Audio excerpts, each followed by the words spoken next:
आखिरकार ये रिश्ते क्या कहलाएंगे? जी हाँ, एक तरफ तो अबीरा की लाइफ में एक ऐसा रिश्ता है जो बिखरता जा रहा है, चाहकर भी वो उसको संजो कर नहीं रख पा रही। हम बात कर रहे हैं अबीरा और अरमान की। तो वहीं एक नया रिश्ता जुड़ने की कगार पर है, क्योंकि अंशुमन की बहन रिश्ते की बात लेकर अबीरा के घर पहुंच गई है।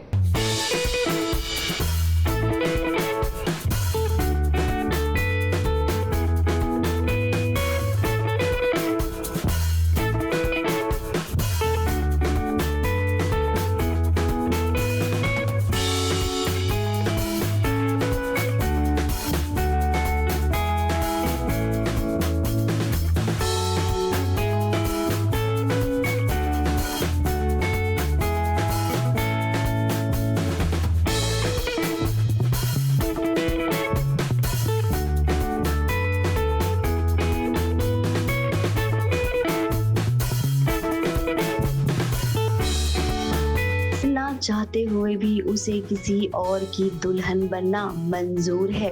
अब अरमान ने उसके साथ जो सलूक किया, भला उसके चलते अबीरा खुद को कहां रोक पाई अंशुमन की दुल्हन बनने से।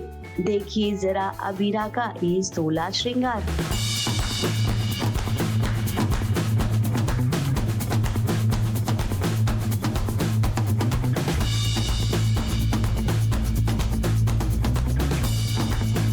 ये मेरा अंशुमन से सगाई एज एन एंगेजमेंट वाला लुक है। तो I think all white theme है विद ग्रीन ज्वेलरी। नहीं, एक्चुअली बहुत कंफर्टेबल है। मुझे लगा भी था कि जैकेट शायद थोड़ा गर्मी करेगा, but it's going very well with the outfit. So I think overall बहुत ज़्यादा मैच हो रहा है एंड सटल है but impactful and nice colour. I think this colour is suiting me. Abeera ने जो फैसला लिया है, उस फैसले के पीछे बहुत बड़ी वजह है। अरमान ने जो अबीरा के साथ किया वो बिल्कुल भी सही नहीं था, इसीलिए अब अबीरा को जो सही लग रहा है वो वही करेगी। दादी सा is fully excited for the engagement. माँ इज कम्प्लीटली एक्सट्रीम ऑपोजिट पे कि अरमान।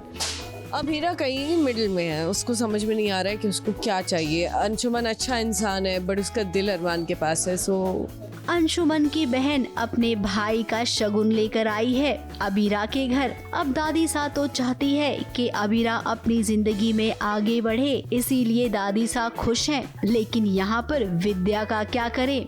विद्या अभी भी नहीं चाहती है कि अरमान अबीरा दूर हो जाए। हालांकि दोनों ने तलाक के कागजात पर साइन कर दिया है। इसके बावजूद विद्या को उम्मीद है कि दोनों फिर से साथ आ सकते हैं। अब विद्या अरमान की मम्मी है तो उनका हमें अरमान के लिए कंसर्न ही रहेगा, बट अंशुमन मेरे भैया हैं और फाइनली अबीरा ने हाँ कह दी है शादी के लिए। तो बस वही सगाई की तैयारी शुरू है। अब दूल्हे राजा के घर से शगुन आ गया है और वो भी दूल्हे की बहन ने शगुन लाया है। तो जहाँ तक हमें लगता है कि ये बात आगे भी बढ़ेगी। हाँ, विद्या जी नाराज है बट आई थिंक तानिया का उससे उतना फ़र्क नहीं पड़ता है, क्योंकि तानिया अब इस चीज़ पे बिलीव कर रही है कि सगाई तो होने वाली है, सगाई तो हो रही है। तो जो भी है विद्या जी का वो तानिया का इंटरेक्शन उससे थोड़ा सा कम है।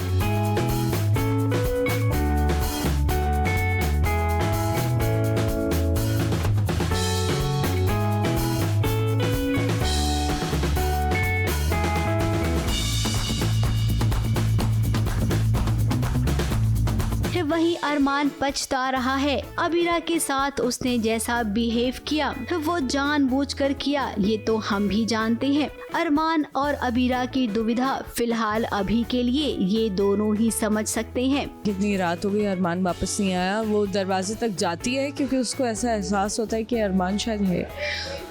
जाती है तो वो देखती है वो एक्चुअली है, पर उसकी पीठ है घर की तरफ, और फिर वो टर्न कर जाती है कि कहीं वो उसको देख ना ले, क्योंकि वो वैसे ही उसको बोल चुका है कि हम दोनों का कोई फ्यूचर नहीं है। और अबीरा फिर भी आंसू बहा रही है तो वो छुप जाती है। दोनों ही जो फैसला ले रहे हैं वो किसी न किसी के दबाव में है। न जाने अब इनकी जिंदगी कौन सा रुख लेगी।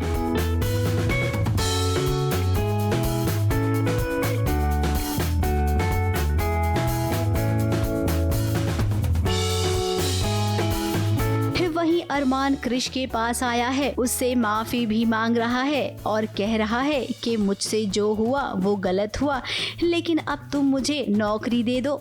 अब अरमान, क्या बात कर रहे हो आप? ऐसा तो बिल्कुल नहीं है। कहीं ऐसा तो नहीं कि क्रिश के पास आप आकर कोई ड्रामा कर रही हैं? अंदर ही अंदर आपका प्लान कुछ और हो कि जिस तरीके धोखे से क्रिश ने पूरी प्रॉपर्टी अपने नाम कर ली है, वही प्रॉपर्टी आप अबीरा और दादीसा को दोबारा लौटाना चाह रही हो।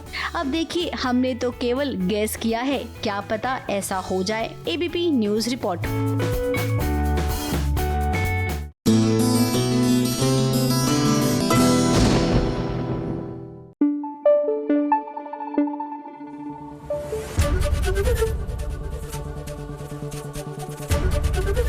एबीपी न्यूज आपको रखे आगे।